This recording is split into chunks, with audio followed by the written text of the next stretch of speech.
Hey everybody, welcome back. In today's episode, it is kind of a little bit unplanned, but there's just some things that I'm running into that are bothering me that I need to figure out how to fix and do before I move any further. So I just figured now's a good time as ever to handle them. So I think we're going to do 3 things in this episode, and the first one is going to be fixing a bug. And we're going to kind of go over just a little bit what this is, and that's in the drop item, right? In the drop item.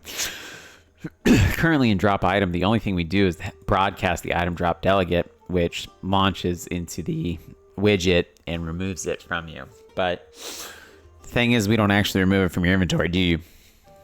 We need to come to here to take the inventory list and call remove item, which takes the entry and the num items.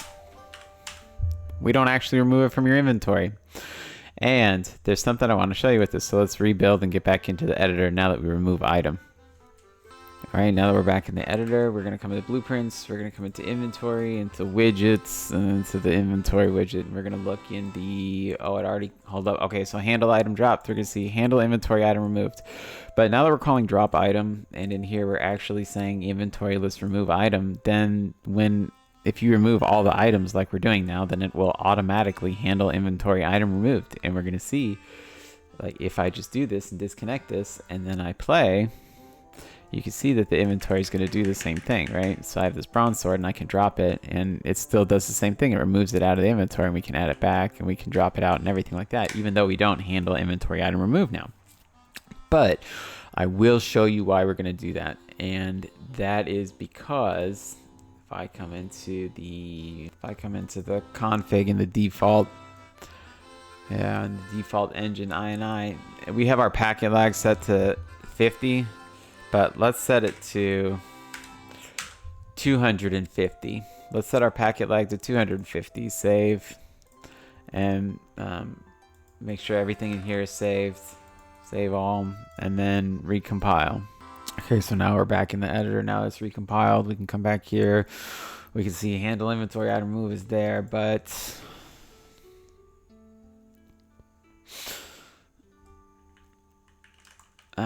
okay, so we're going to add all these items and then we're going to drop into the world. And you see that lag now? Look at that lag. And what that means is we can we can try to multi-drop items. 1, 2, and it can cause problems because there's all this lag because you're sending it through the server RPC. But if we still use it here, then what it's going to do is locally predict removing the item from your inventory. So now I can be on this client. Wow, can I get one with an icon? Thank you. I can be on this client and now it instantly removes it. Instantly removes it, even though it's not spawning. And you're going to want to do that so that it runs a little smoother and seems a little smoother. So we're still going to want to leave this code here the way that it is. I just made a mistake by not doing this. And I know technically that means this is going to call to remove the item from your inventory or handle inventory item removed. It is going to end up calling this twice, but the item ID won't be found in the active widgets on the second time, so it's not going to cause any problems, right? When we handle inventory item removed, we call find, but we check the Boolean for if it is found. So when the item ID is called the second time, it'll say, nah, it's not found, so false, so it's not going to do anything or break anything, so we're fine there. So that was step 1, is to get rid of the items out of that. So the second thing we're going to do is some server validation, some anti-cheat security, right? We already have server use item validate, and we're going to use an item that was spawned on the client. But what if we don't want to pick up an item that was spawned on a client, right? Because what if we pick up a bogus item? Well, it'll put it in our inventory as a valid item, and then we can use it as a valid item, and then server use item validate is kind of null. So what we're going to do is come down to the server pickup item, and we'll say with validation like this. And then we'll say bool server pickup item underscore validates a item actor item. And then we can, generate a definition. That'll bring this all the way down here. And in the world of anti-cheat, in video games, the best way you can obfuscate things and help yourself and create the strongest anti-cheat you can is not crazy fancy coding, believe it or not.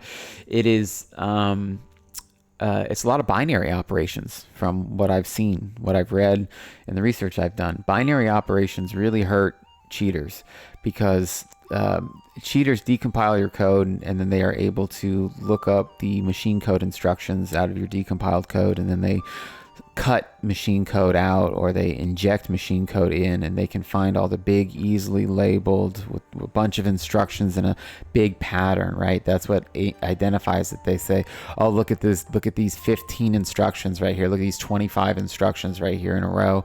These represent this part of code that is this thing. I can just override these 25, and then now I'm cheating.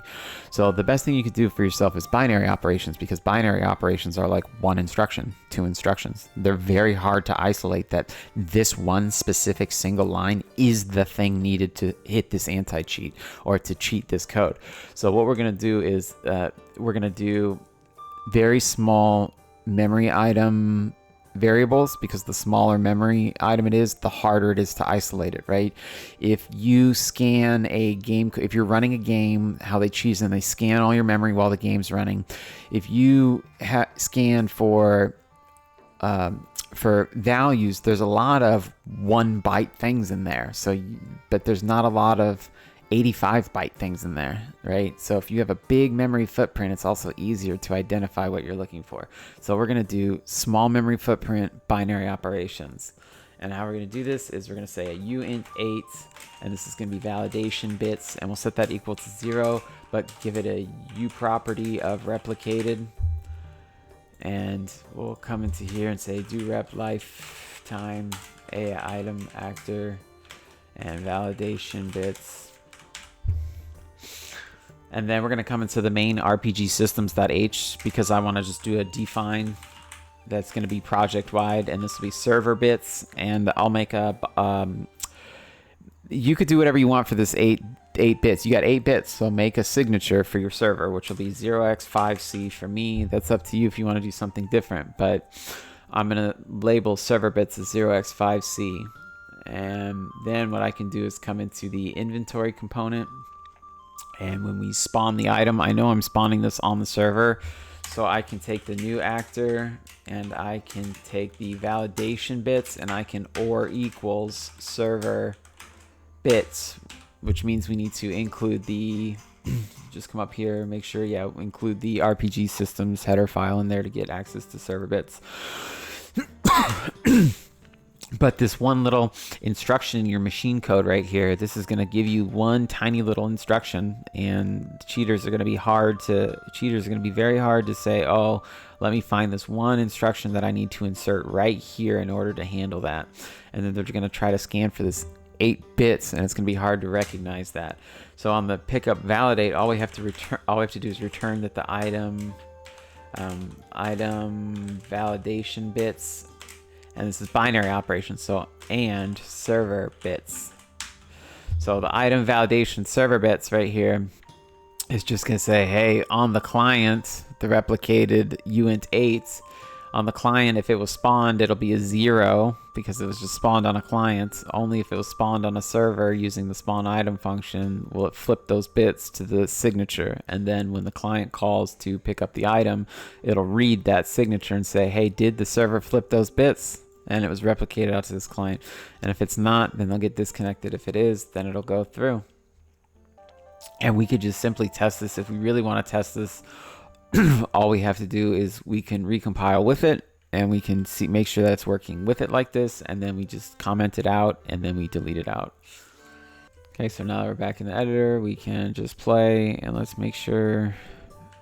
Oh, we still have that serious lag. We're gonna have to get rid of this serious lag here in a minute. So we'll do the bronze sword. Okay, but I can pick this up still. Okay, so I can server pick up item. It's still working. It's still working.